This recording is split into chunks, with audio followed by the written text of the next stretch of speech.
Gold trusted gold buyers మీరు తాకట్టు పెట్టిన బంగారాన్ని విడిపించి ఈ రోజు ఉన్న మార్కెట్ ధరకు కొనబడును.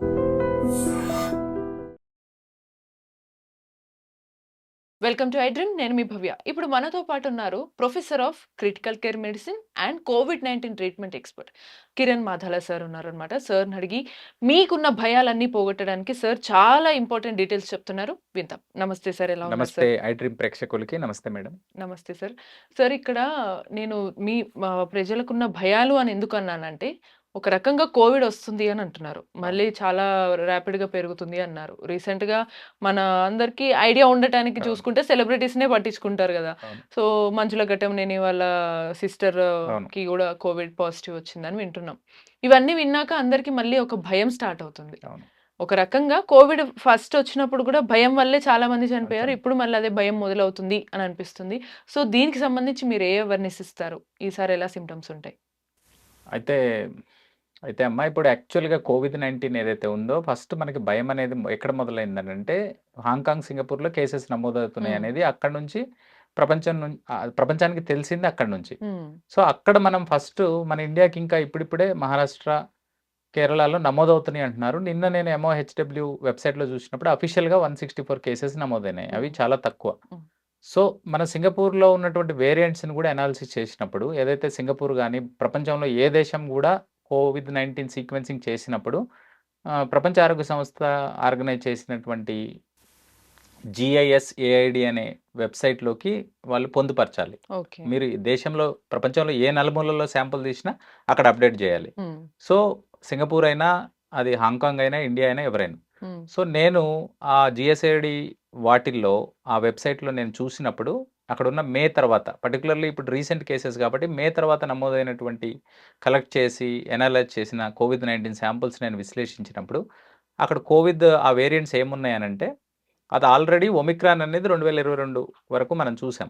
తదనంతర పరిస్థితుల్లో గూడా జేఎన్-1 అనే ఒక వేరియంట్, ఎక్స్‌బీవీ అనే వేరియంట్లు గూడా అక్కడక్కడ హాంకాంగ్, మనకి సింగపూర్‌లో నమోదయ్యాయి. హ్మ్. కానీ ఆ తర్వాత అవి అంత ప్రభావశీలి ఇండియా మీద ఇలాగే అనుకున్నాం ప్రతిసారి వస్తదని. కానీ కాలేకపోయింది. హ్మ్. అట్లే కొంతమందికి అట్లా వచ్చిపోయింది.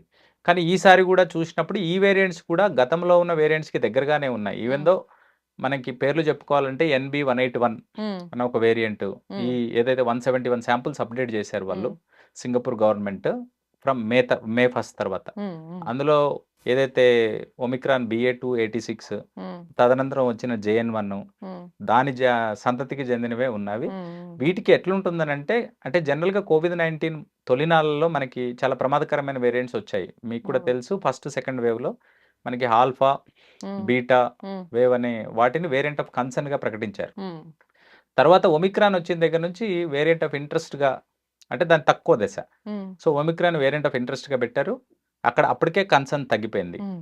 ఆ తర్వాత చాలా వేరియంట్స్ ఇట్లా అప్పుడప్పుడు వస్తూ వచ్చిపోతున్నాయి. పోతున్నాయి. అందులో ప్రధానంగా చెప్పుకోదగ్గది జేఎన్-1. హ్మ్. జేఎన్-1ని కూడా ఇంట్రెస్ట్ కిందకి పెట్టారు. హ్మ్. హ్మ్. కానీ ఆ తర్వాత కొన్ని కొన్ని దేశాలు ఇట్లా కేసులు వచ్చిపోయే వాటన్నిటిని వేరియంట్ అండర్ మానిటరీ కింద పెట్టారు. హ్మ్. అంటే మూడోదే ఇంకా తక్కువ. ఇంకా. వేరియంట్ ఆఫ్ ఇంట్రెస్ట్ కంటే కూడా తక్కువ హ్మ్. దశలో ఉన్నాయి ఇవన్నీ. హ్మ్. హ్మ్. కాబట్టి జనాలు అంత అంత భయపడాల్సిన భయపడాల్సిన పని లేదు. పరిస్థితి లేదు. ఆ! సార్, కానీ ఈసారి ఏమన్నా కోవిడ్-19లో ఉన్న సింప్టమ్స్‌కి కొంచెం చేంజెస్‌గా కొత్త సింప్టమ్స్ ఏమన్నా వచ్చే ఛాన్స్ ఉంటాయా? అయితే దాన్నే నేను సింగపూర్ వాళ్ళు ఏదైనా గూడా మనం నివేదిక గురించే మాట్లాడుకోవాలి. హ్మ్. సింగపూర్ గవర్నమెంట్ అయినా, ఏ గవర్నమెంట్ అయినా వాళ్ళకంటూ ఒక డిసీజ్ కంట్రోల్ ఉంటుంది. మనకి హ్మ్. ఐసీఎంఆర్ లాగా వాళ్ళకి సెంట్రల్ డిసీజ్ ఏజెన్సీ అనేది ఒకటుంది. హ్మ్. తనది రీసెంట్‌గా వాళ్ళు అప్డేట్ చేసిన రిపోర్ట్ మే 6థ్‌ది. హ్మ్. ఆఫ్‌కోర్స్ ఇప్పుడున్న 15 రోజుల క్రితమే గావచ్చు కానీ, హ్మ్. బట్ వాళ్ళ రిపోర్ట్‌లో ఏముందంటే, ఆ సింప్టమ్స్ ఏదైతే ఉన్నాయో ఫీవరు, హ్మ్. గొంతులో గరగర, హ్మ్. దగ్గు, హ్మ్. సేమ్ మనకి గతంలో ఉన్న ఆకలేయటము, లేదా నీరసం ఆకలేయడము, రావటం ఒక 10 ఒక్కసారిగా. సింప్టమ్స్ పెట్టారు వాళ్ళు. హ్మ్. సేమ్ అవే సింప్టమ్స్ ఇప్పటికి కూడా కొనసాగుతున్నాయి. ఓకే. ఇంకోటి కూడా పెద్దవాళ్ళలో ఏదైతే రెస్పిరేటరీ ఇన్ఫెక్షన్స్ ఉన్నాయో హ్మ్. 20% రెస్పిరేటరీ ఇన్ఫెక్షన్స్‌కి కోవిడ్ కారణము. హ్మ్. 100%కి అది కారణం గాదు. మళ్ళా 80%కి వేరే వేరే కారణాలున్నాయి. అవునవును. బట్ చిన్న పిల్లల్లో మాత్రం సర్ప్రైజింగ్‌లీ కోవిడ్-19 యొక్క ప్రభావం అక్కడ లేదు. హుహు. So, okay. ఇది కాబట్టి ఇప్పుడు చిన్న పిల్లల వాళ్ళు పెద్దగా భయపడే అని పరిస్థితి లేదు. అని లేదు. అండ్ పెద్దవాళ్ళు గూడా ఒక 20% 30% గానీ ఎక్కువగా అందరూ అంతే అని అందరికీ అది చెప్పలేం. ఎఫెక్ట్ అయ్యే పరిస్థితులు కూడా లేదు అది. రైట్. సో, మోడరేట్ ఏజ్ ఉన్న వాళ్ళకి ఇంకా కొంచెం రిస్క్ తక్కువే అని చెప్పొచ్చా సార్? అదే ఇప్పుడు మీరన్నట్లు కోవిడ్-19 అయినా, నిజంగా జలుబైనా ఇప్పుడు మీరు చూసినట్లయితే ఐసీఎంఆర్ అనేది మనకు ఒక డేటా మెయింటైన్ చేస్తది. హ్మ్. ఐసీఎంఆర్ కూడా ఏం చేస్తుందంటే మన దేశంలో ప్రసరించేటటువంటి వైరల్ ఇన్ఫెక్షన్స్ ఏదైతే ఉన్నాయో, హ్మ్. శ్వాసకోశ సంబంధిత ఇన్ఫెక్షన్స్, అది ఇన్‌ఫ్లుయెంజా కావచ్చు, తర్వాత ఆర్ఎస్‌వి అనేది చిన్నపిల్లల్లో కావచ్చు, హ్మ్. రీసెంట్‌గా మనకి హెచ్ఎంపీవీ అనే వైరస్ వచ్చింది. హ్మ్. అది కూడా. అవును. ఇప్పుడు కోవిడ్-19 హ్మ్. వీటన్నిటి గురించి డేటా మెయింటైన్ చేస్తుంది. హ్మ్. అంటే ఒక 100 దేశం నలుమూలల నుంచి అబ్జర్వ్ చేసి హ్మ్. ఒక 100 రెస్పిరేటరీ వైరల్ ఇన్ఫెక్షన్స్‌లో 80% ఎంత? హ్మ్. జనరల్‌గా ఏందంటే ఇన్‌ఫ్లుయెంజాది 60-70% ఉండడం. అవునవును. మిగతాయన్నీ గూడా 10, 15 అట్లా. కోవిడ్-19 ఎప్పుడు గూడా జీరో గాలేదు. హ్మ్. జనాలు మనకి అవగాహన చెప్పాల్సిందేందంటే అది గూడా 5-10 ఇన్ఫెక్షన్స్ నిద్రాణంలో ఉంటూ 5-10 హ్మ్. ఇన్ఫెక్షన్స్‌కి అది గత 3 ఏళ్లుగా కారణం అవుతూనే ఉంది. హ్మ్. కానీ అవి సీరియస్ కావట్లేదు. హ్మ్.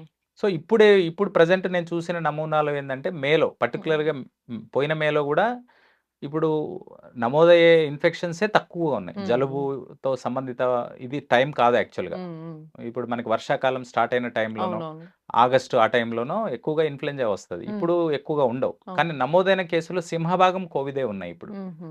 సో, ఇప్పుడేందంటే జలుబు, దగ్గు ఉండి హ్మ్. మీరన్నట్టు ఎవరైతే రిస్క్ పాపులేషన్ ఉన్నారో, ఈవెన్ హ్మ్. సింగపూర్ డాక్యుమెంట్ గూడా ఏం చెప్పిందంటే 60 అబోవ్ ఉండి హ్మ్. కోమార్బిడిటీస్ ఉన్నవాళ్ళు, హ్మ్.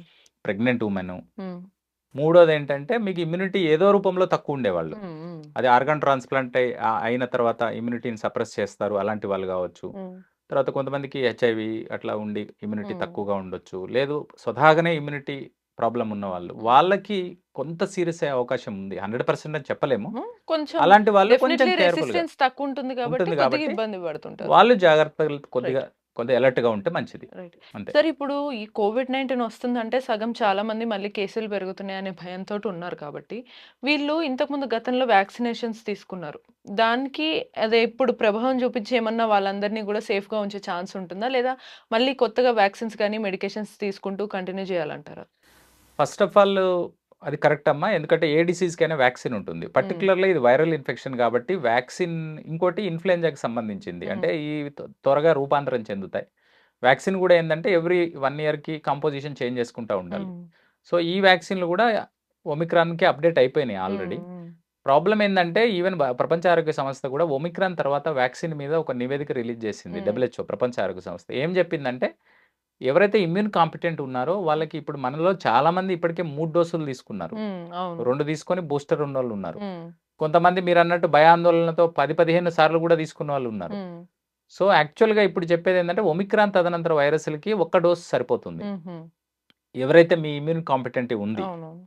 అంత హెల్తీగా ఉన్న వాళ్ళకి. హ్మ్. ఎవరికైతే నేను పైన చెప్పిన వాళ్ళు 2 డోసెస్ తీసుకోవాలి. హ్మ్. అసలిప్పుడు బూస్టర్ కాన్సెప్టే లేదు హ్మ్. కోవిడ్-19కి. ఓకే.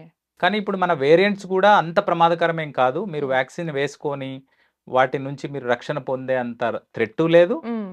అవి వస్తే సీరియస్ అయ్యేంత అవకాశాలు గూడా లేవు. లేవు. కాబట్టి వ్యాక్సిన్ గురించి ఇప్పుడంత దిగులు చెందాల్సిన పని లేదు. దాని హ్మ్. అవసరం గూడా పెద్దగా లేదు. ఓకే.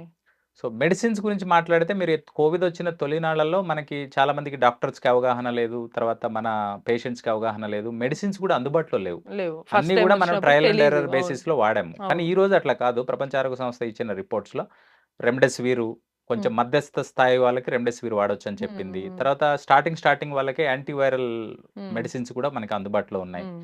ఒక గైడ్‌లైన్స్ అనేవి ప్రాపర్‌గా ఉన్నాయి. ఉన్నాయి. సీరియస్ అయితే ఏం జేయాలి? హ్మ్.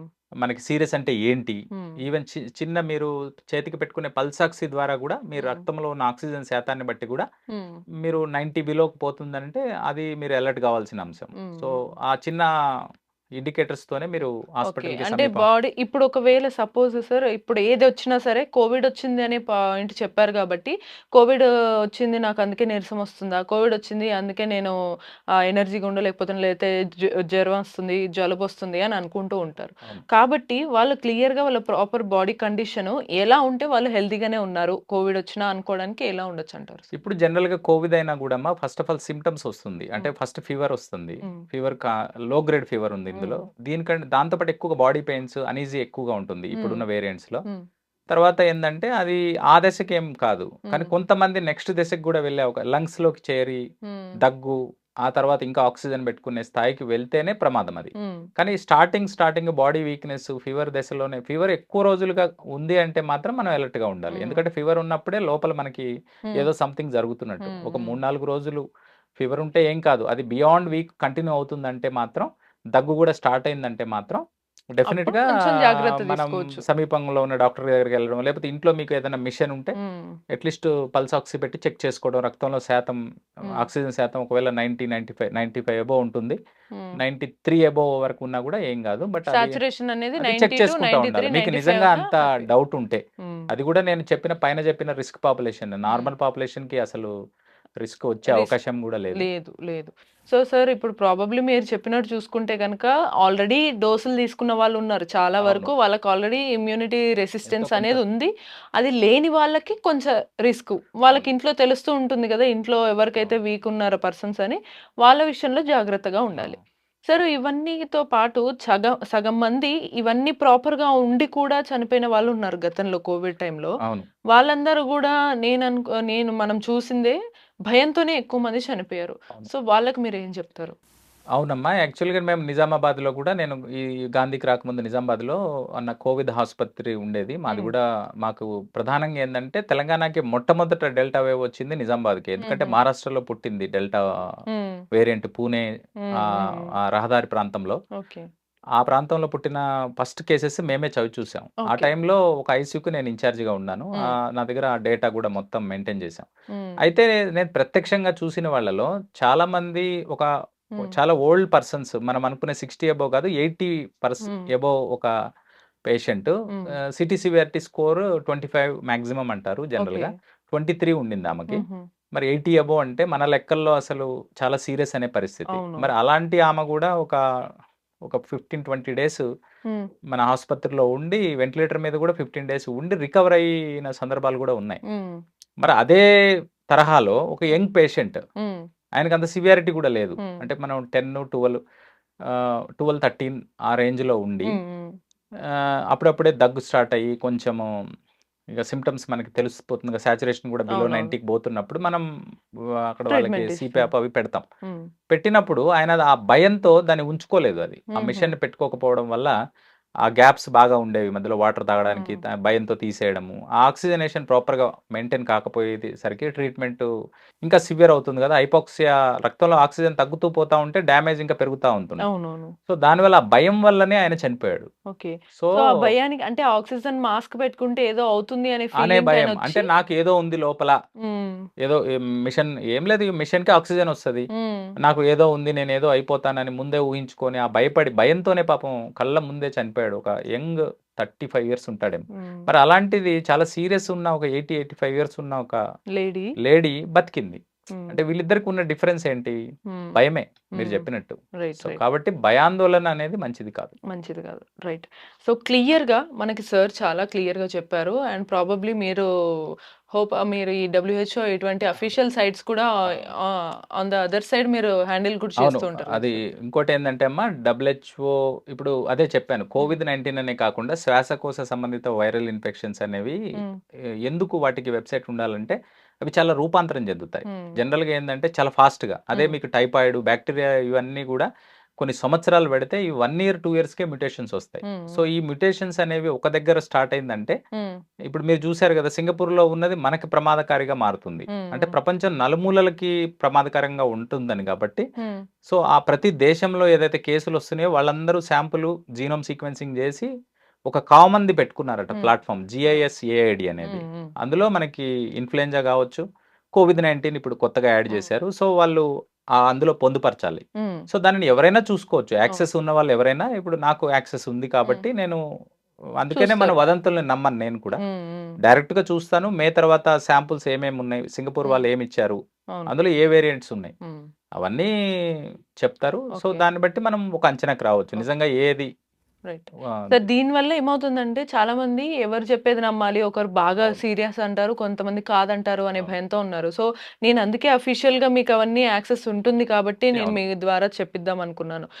రీసెంట్‌గా ఏదో జస్ట్ వీడియో చేశారు కదా! అని ఒక నార్మల్ సిటిజన్ కామెంట్ పెట్టి ఎక్కడో 15,000 అవును. కేసులు వచ్చాయని చెప్పడం వల్ల అది చూసి చాలామంది నమ్మి అవును. భయపడే సిట్యుయేషన్స్ ఉంటాయి. ఇంకోటమ్మా ఇప్పుడంటే ఒక చిన్న ఇదేంటంటే ప్రతి ఒక్కళ్ళు కూడా ఇప్పుడు ఇంత జీనోమ్ సీక్వెన్సింగ్ అంటే ఎక్స్పర్ట్స్ కావాలి. దాన్ని హ్మ్. చదవడం కూడా అంత ఈజీ కాదంటే దానికి ఎక్స్పర్ట్స్ ఒపీనియన్ కావాలి. హ్మ్. మీకు ఎంఓహెచ్‌డబ్ల్యూ అనే ఒకటుంది భారతదేశానికి. హ్మ్. అంటే ఆరోగ్య మంత్రిత్వ శాఖ ఏర్పాటు చేసిన కోవిడ్-19 మీకు గూగుల్‌లో హ్మ్. కోవిడ్-19 హ్మ్. ఎంఓహెచ్‌డబ్ల్యూ కోవిడ్-19 డాష్‌బోర్డ్ అని కొట్టండి. హ్మ్. మీకు డైరెక్ట్‌గా ఏమేం కేసులున్నాయో ఈవెన్ సామాన్యుడు కూడా చూసుకునే పరిస్థితులున్నాయి. మీరే చూసుకోండి 164 కేసెస్ ఉన్నట్టు నిన్న చూపిస్తుంది. Hmm. So, 164 is not a problem. Big big case. Number. Even సింగపూర్‌లో గూడా నేను అదే వెబ్‌సైట్‌లో చూసాను. నాకేం హ్మ్. ప్రత్యేకంగా నాకు కూడా సీరియస్ పవర్స్ ఏం అనే లేవు. సీడీఏ అనే ఒక ఏజెన్సీ ఉంది. ఆ ఏజెన్సీ దగ్గరికెళ్ళాను. అందులో వాళ్ళు ఎవ్రీ వీక్ రిపోర్ట్ సబ్మిట్ జేస్తారు. ఆ రిపోర్టే చూసాను. రీసెంట్‌గా అప్‌డేట్ చేసిన రిపోర్ట్ సింగపూర్‌లోది రైట్. మే 6థ్. హ్మ్. సో, ఈవెన్ సిటిజన్స్ కొంత అవేర్‌నెస్ ఉన్న వాళ్ళందరూ ఈరోజు మీరన్నట్టు ఫోను, హ్మ్. ఆర్టిఫిషియల్ ఇంటెలిజెన్స్ వల్ల అందరికీ అవగాహన ఉంది. హ్మ్. కాబట్టి వాళ్ళు ఎవరైనా చూసుకోవచ్చు. హ్మ్. మీరు చూడొచ్చు. అట్ ద ఆ! సేమ్ టైమ్ ఒకవేళ కేస్ నంబర్స్ అనే కాదు, ఆ నంబర్స్ చూసి కూడా భయపడకుండా భయపడకుండా జాగ్రత్తగుండాలి. జాగ్రత్తగుండాలి. రైట్. సో, క్లియర్‌గా సార్ చెప్పారు. కోవిడ్-19 వచ్చింది. బట్ వచ్చినా గూడా అది మన ప్రాణాలు తీసే అంత పెద్ద ప్రమాదకరమైన వైరస్‌గా అయితే ఈసారి రాలేదు. చాలా తక్కువగా ఉంటుంది. ఓన్లీ ఇమ్యూనిటీ లేని వాళ్ళు మాత్రమే జాగ్రత్త తీసుకుంటే సరిపోతుంది గానీ భయపడక్కర్లేదు. అండ్ చిన్న పిల్లలు గూడా కొంచెం గవర్నమెంట్ ఇచ్చే ఫ్రీ వ్యాక్సిన్స్ వేసుకుంటారు కాబట్టి సరిపోతుంది. అండ్ మోడరేట్ ఏజ్ వాళ్ళు regular healthy life style, food, immunity balance చేసుకుంటే సరిపోతుంది. ఇది క్లియర్‌గా మనకి ఈ సార్ ఇంటర్వ్యూ ద్వారా తెలుసుకున్నాము. మీకు కూడా ఎటువంటి సందేహాలున్నా కామెంట్ రూపంలో అడగొచ్చు. మరిన్ని ఇన్ఫర్మేషన్స్ కోసం keep watching I dream. Sir, one life lesson what medicine has taught you. whatever you can do without expecting. But I really believe మన పాజిటివ్ యాటిట్యూడ్ ఉంటేనే మనం ఏదైనా సాధించగలం. గట్ని మనం కరెక్ట్గా డీల్ చేసినట్లయితే అది మనకి పాజిటివ్ హార్మోన్స్ని రిలీజ్ చేస్తుంది. షుగర్ వచ్చిన వాళ్ళ పరిస్థితి ఏంటి? పొట్ట దగ్గర పెరిగితే దాన్ని ఆండ్రాయిడ్ అంటారు. ఆండ్రాయిడ్ ఫోన్ కదా. అసలు థాట్స్ ఎందుకు వస్తాయి? బ్రెయిన్ డెడ్ అంటే దానికి ప్రపంచం అంతా కూడా కొన్ని నిర్దిష్టమైనటువంటి లక్షణాలు ఉంటాయి. మానసికంగా ధైర్యంగా ఉంటే క్యాన్సర్ జయించవచ్చు. You are a doctor for a cause sir, అంతే. వాళ్ళకు వచ్చిన ఆదాయం కాకుండా ఫ్రీ సర్వీస్ ఎంతమందికో చేస్తారు.